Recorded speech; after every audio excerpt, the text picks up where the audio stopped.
¿Estáis preparados y preparadas? Pues vamos allá. En 3, 2, 1. Bienvenidos y bienvenidas al podcast El Derecho y el Revés, la ley como nunca antes te la han contado, locutado por Daniela y John, donde vamos a abordar las últimas novedades legislativas que os van a ayudar con el estudio de vuestras asignaturas. Vamos a por ello. Hola, bienvenidos a todos y a todas a un nuevo episodio del podcast El Derecho y el Revés, la ley como nunca antes te la han contado. Hoy tenemos con nosotros a la profesora Araya Estancona. Hola, Araya. Hola, buenos días.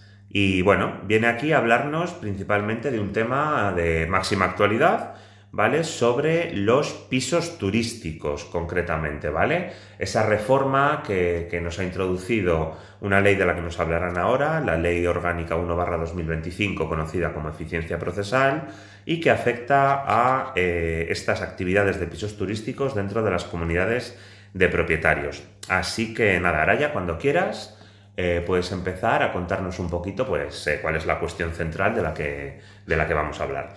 Vale, hola, buenos días, Dani. Lo que vamos a tratar de analizar en este breve podcast es la reforma que ha supuesto la introducción de determinadas reglas de funcionamiento para las comunidades de propietarios cuando estamos hablando de los pisos turísticos. En particular, vamos a hacer un análisis de una sentencia importante dictada por el Tribunal Supremo el año pasado, la sentencia 1232/2024 de 3 de octubre del Pleno de la Sala Primera del Tribunal Supremo, en la que se analiza qué es lo que debemos de entender por limitar o condicionar las actividades, denomina la ley, de cesión temporal de uso de la totalidad de una vivienda amueblada y equipada en condiciones de uso inmediato, comercializada o promocionada en canales de oferta turística o por cualquier otro medio de comercialización o promoción, es decir, los pisos turísticos. Lo que analiza esta sentencia es si estos verbos limitar o condicionar permiten a las comunidades de propietarios prohibir el ejercicio de este tipo de actividades en su seno.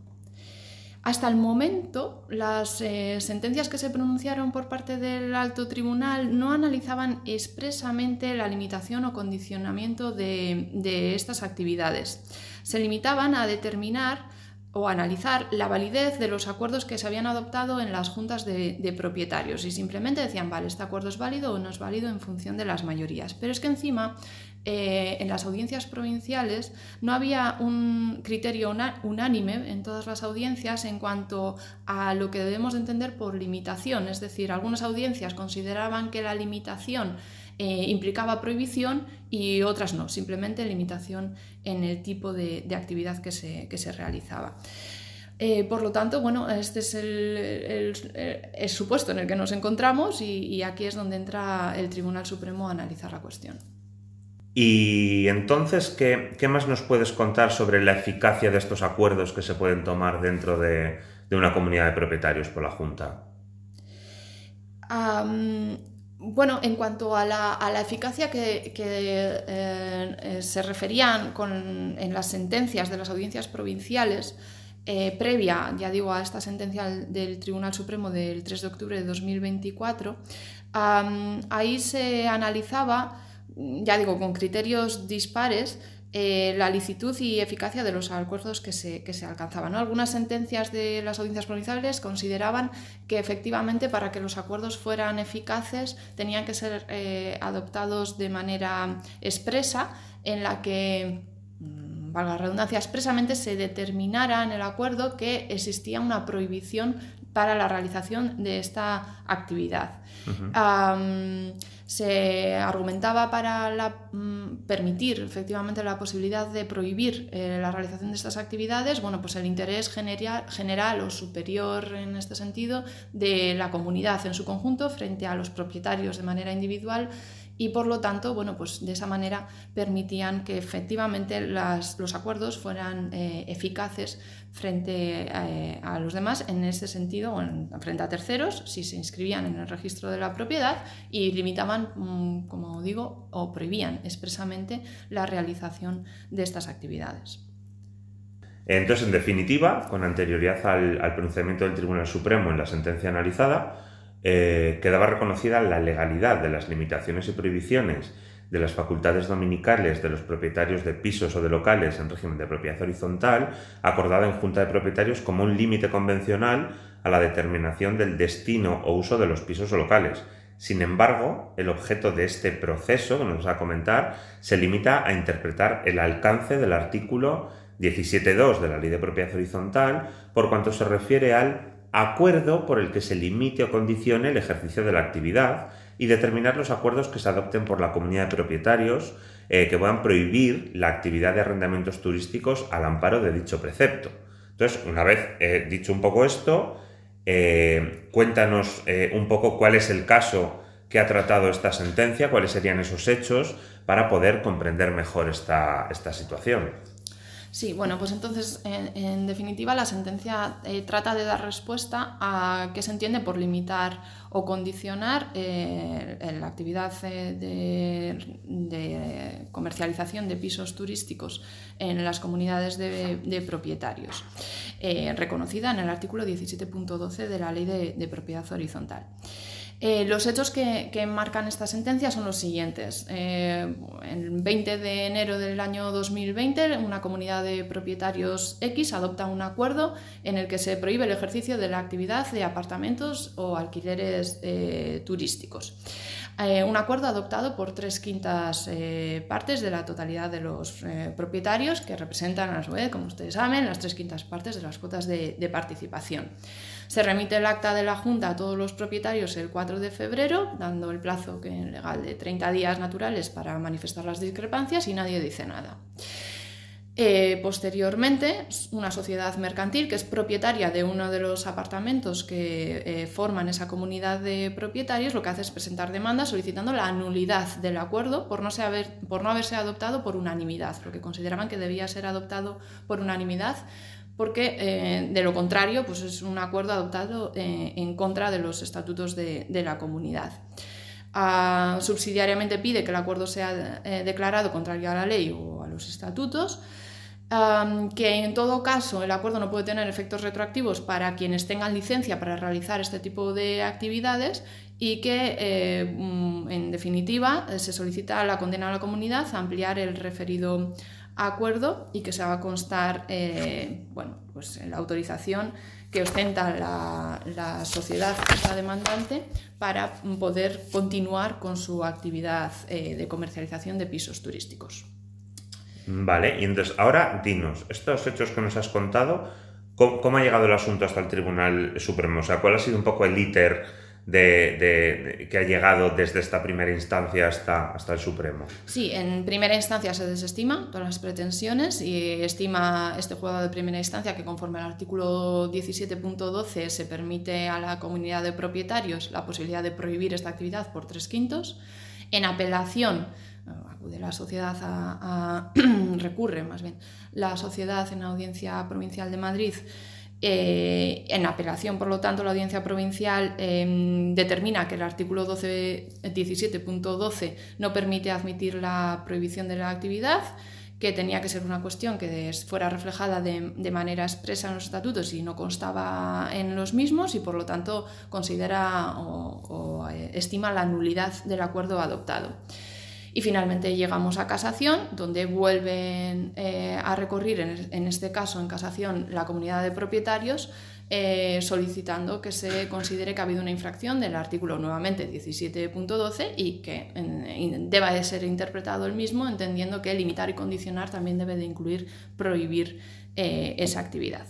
Muy bien, y ahora sí, ahora ya hemos llegado al Tribunal Supremo, y este Tribunal Supremo principalmente son dos argumentos los que da, ¿no? El primero, explícanos un poco, se basa sobre todo en esos criterios hermenéuticos, en esos criterios de interpretación que contempla el Código Civil. ¿Qué es lo que nos dijo el Supremo en este sentido? Sí, en esta sentencia del 3 de octubre de 2024, el Tribunal Supremo hace un análisis interesante sobre los criterios de interpretación que estudiamos desde el inicio de la carrera, del artículo 3 del Código Civil, ¿no? Para analizar efectivamente si limitar y condicionar puede ser entendido como prohibir. El primero de los criterios que analiza es el criterio gramatical o semántico, ¿no? Y entiende que desde este punto de vista limitación puede englobar también prohibición de actividad como una limitación máxima de la misma y por lo tanto se puede entender gramaticalmente que limitar también incluye prohibir. Y además utiliza también el criterio interpretativo teleológico finalista, este del espíritu y finalidad de la ley del artículo 3 del Código Civil, en el que pues, tenemos que buscar cuál es la intención del legislador a la hora de legislar en esta materia, en el artículo 17.12. Y entiende el Tribunal Supremo que efectivamente la intención del legislador es permitir la máxima de las limitaciones al ejercicio de este tipo de actividades. Interpreta esto a través del preámbulo del Real Decreto Ley 7/2019, del 1 de marzo, en el que introduce precisamente esta modificación del 17.12 originalmente, y entiende que en este preámbulo ya se advierte del problema que hay en relación con la vivienda en nuestro territorio nacional, y habla, en ese preámbulo refleja el tema preocupante del incremento de los precios en los arrendamientos residenciales, y que parece que el legislador tiende o quiere que haya más número de arrendamientos residenciales que arrendamientos turísticos, ¿no? Y que una de las maneras de corregir estas disfunciones en cuanto al precio del arrendamiento tan elevado en nuestra sociedad, pues puede ser a través de la limitación de los arrendamientos turísticos. Uh-huh. Y aparte, yo creo que alega otro motivo, ese motivo que está fundamentado un poco en el derecho que tienen los propietarios de limitar, por decirlo así, actividades molestas o perjudiciales para la convivencia, ¿no? Sí, exacto. También el Tribunal Supremo utiliza otro de los argumentos. Si no era suficiente con el argumento que ha utilizado previamente sobre los criterios interpretativos, añade otro argumento que también va en la misma línea, estimando que efectivamente los propietarios, en la comunidad de propietarios, tienen que tener en su mano la posibilidad de limitar determinadas actividades que puedan ser molestas o perjudiciales para la convivencia de los vecinos. Y antepone, por lo tanto, en este sentido, como decíamos antes, el interés general de la comunidad frente al interés particular de cada uno de los propietarios de poder explotar su derecho de propiedad de la manera que estime, como puede ser a través de obtener una renta, aunque sea por arrendamiento turístico o temporal. Por lo tanto, de este modo, pues entiende que esa posibilidad de los propietarios de poder limitar o prohibir actividades que puedan ser molestas o perjudiciales para la convivencia de los vecinos tiene que tener una vertiente tanto represiva como preventiva. Represiva a través del artículo 7, pues, actuando cuando efectivamente hay actividades que molestan a la convivencia, y preventiva, pues limitando que se produzcan esas actividades.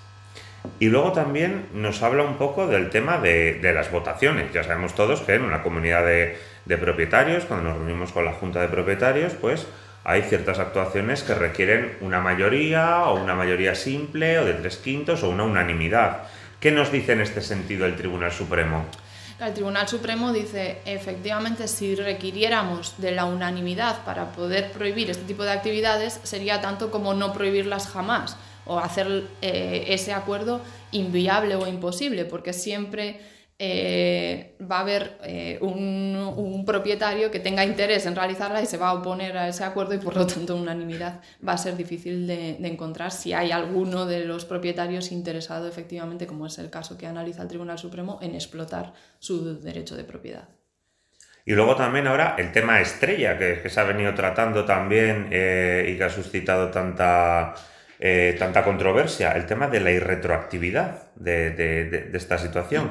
¿Qué nos puedes decir ya sobre este tema de la irretroactividad? Bueno, pues la irretroactividad queda expresamente tratada en la reforma que se ha producido a través de la Ley Orgánica 1/2025, también en la Ley de Propiedad Horizontal, que entró en vigor, como sabemos, el pasado 3 de abril de 2025, y en esta reforma del artículo 17.12, además de extender las limitaciones o condicionamientos del ejercicio de este tipo de actividades, regula expresamente que efectivamente las comunidades de propietarios podrán aprobar, limitar, condicionar o prohibir la actividad de arrendamiento turístico. O sea, ya introduce toda la variable de verbos que podemos emplear a la hora de gestionar cómo queremos que en la comunidad de propietarios se realicen este tipo de actividades, ¿no? La comunidad de propietarios puede hacer todo lo que puede acordar todo lo que tenga que ver con los arrendamientos turísticos, aprobando su ejercicio, limitando su ejercicio, de alguna manera condicionando el mismo o incluso prohibiéndolo. Además, las mayorías que se requieren son 3/5, como venía analizando la sentencia. Del mismo modo, por lo tanto, queda legalmente prevista la mayoría de 3/5 para realizar todos estos acuerdos por los cuales se aprueben, limiten, condicionen o prohíba esta actividad. Y, como decías, Dani, se introduce el tema de la irretroactividad. Bueno, más que se introduce, se remarca porque ya venía regulada previamente en la ley, en el 17.12. Claro, el problema de la irretroactividad es manifiesto, ¿no? Porque realmente a quién afecta el acuerdo alcanzado por 3/5 partes en el que, por ejemplo, se termine prohibiendo la realización de esta actividad. Los interrogantes que se plantean es a quienes ya están realizando la actividad no se les puede perjudicar porque el acuerdo es irretroactivo. Entonces, si ya lo están explotando, se pueden mantener en su actividad comercial siguiendo con el arrendamiento turístico. A los nuevos será aquellos que de manera original quieran comenzar a realizar la actividad, a quienes les afecte si hay un acuerdo adoptado por parte de la comunidad de propietarios en el que se prohíba. Y una pregunta, estas licencias, por ejemplo, para instalar o instaurar o comenzar el negocio jurídico de un piso turístico, no son ilimitadas, son temporales. Si antes de la entrada en vigor de la norma se venía desarrollando esta actividad y esa licencia se termina después de ya entrada en vigor la norma, ahí se tendrían que someter ya al nuevo régimen.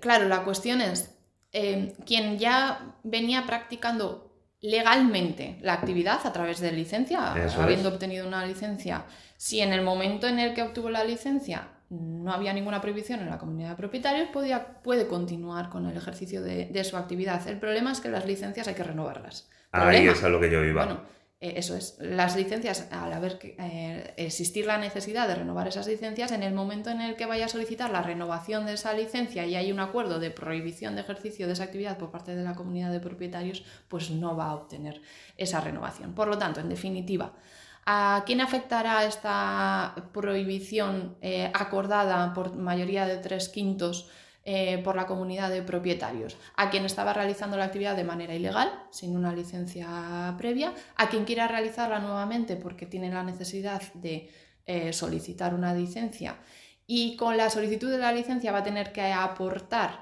ese acuerdo de la comunidad de propietarios en el que efectivamente le permiten realizar la actividad y si hay una prohibición pues no va a poder aportarla, y a quienes quieran renovar, una vez hayan obtenido previamente la licencia, quieran renovar esta y efectivamente tengan que aportar para la renovación de la licencia pues el acuerdo de la comunidad de propietarios, que si ha adoptado un acuerdo de prohibición pues no va a poder aportarla desde el punto de vista administrativo. Otra cuestión importante es en relación a quienes ya estuvieran ejerciendo la actividad y van con una licencia legalmente y sin mayor inconveniente desde el punto de vista del momento en el que comenzó el ejercicio de la actividad. Las comunidades de propietarios tienen una vía para poder gestionar de alguna manera cómo se va a realizar esa actividad, que no van a poner paralizar en tanto no tenga que renovar la licencia, pero sí pueden dictar normas de convivencia, como sabemos, en las que pues, efectivamente se regule de qué manera quieren que ese arrendamiento turístico sea desarrollado en su comunidad de propietarios. por ejemplo, pues en relación a los horarios en los cuales pues se puedan entregar las llaves para poder entrar en la vivienda que se ha puesto a disposición como un alojamiento turístico. Pues ese tipo de normas de convivencia pueden ayudar de alguna manera a esa comunidad de propietarios a que, bueno, pues tenga cierto control sobre la actividad que no va a poder paralizar por el momento, pero que sí que puede, bueno, ayudar a que sea de una manera un poco más respetuosa con la comunidad en su conjunto. En caso de que se incumplieran esas normas de convivencia, pues tenemos el artículo 7.2 para poder interponer, en su caso, pues la acción de cesación de conductas que sean molestas para la convivencia de la comunidad en su conjunto. Y otra cuestión importante, y ya con esto yo creo que... Sí, para terminar quería hacer un poco referencia a cuál sería la eficacia, o más bien cómo podemos hacer que, por ejemplo, un empresario o un particular que adquiera un inmueble dentro de esa comunidad de propietarios sepa o no. A ver, está claro que entra en juego un poco el papel del registro de la propiedad. Simplemente si puedes hacer una última pincelada sobre esta cuestión para terminar ya de cerrar lo que estamos tratando. Bueno, como norma general, como sabemos, para que los acuerdos tengan eficacia erga omnes frente a cualquiera, frente a terceros, nuevos adquirentes, tienen que estar inscritos en el registro de la propiedad. Esta es la norma general que subyace en todo nuestro sistema jurídico en cuanto al derecho de propiedad de bienes inmuebles. Sin embargo, a través de la reforma que ha entrado en vigor en el día 3 de abril de este mismo año, se reforma también el artículo 7.3 de la Ley de Propiedad Horizontal, que cierra cualquier duda en cuanto a la cuestión interpretativa de si tiene que estar este acuerdo inscrito en el registro de la propiedad o no, ya que en ese artículo 7.3 de la Ley de Propiedad Horizontal se obliga a los propietarios de cada vivienda que quieran obtener el ejercicio de la actividad de arrendamiento turístico pues, de manera regular, de manera legal, que quieran realizar más bien esa actividad de manera legal, necesitan obtener, como digo, la aprobación expresa de la comunidad de propietarios para el desarrollo de esa actividad. En caso de que no tengan la aprobación expresa, el presidente de la comunidad de propietarios está legitimado para interponer nuevamente la acción de cesación inmediata, cesación de la misma con apercibimiento de iniciar las acciones judiciales pertinentes. Por lo tanto, puede paralizar el ejercicio de esa actividad en caso de que la actividad haya sido comenzada sin el acuerdo expreso de la comunidad de propietarios. Muy bien, bueno, pues para concluir se podría decir, ¿no?, que al final esta reforma operada por la Ley Orgánica 1/2025 lo que ha hecho ha sido introducir ya legislativamente, dentro de la Ley de Propiedad Horizontal, esos criterios que el Tribunal Supremo ha venido interpretando en la sentencia que nos has venido comentando, ¿no? Sí, realmente el Tribunal Supremo se adelantó a esta reforma que ha entrado en vigor el pasado día 3, estableciendo un poco cuáles son efectivamente las bases que luego finalmente se han reflejado en la modificación de la Ley de Propiedad Horizontal, en el artículo 17.12, en el artículo 7.3, como hemos finalizado diciendo. Vale, muy bien, Araya, pues muchas gracias. Estoy seguro de que es algo que les va a resultar realmente interesante a todos aquellos que nos oigan, que nos oigan. Así que nada, muchas gracias a todos y nos vemos en el siguiente episodio. Venga, hasta luego, Araya. Muy bien, gracias, hasta luego. Eso es todo, amigos.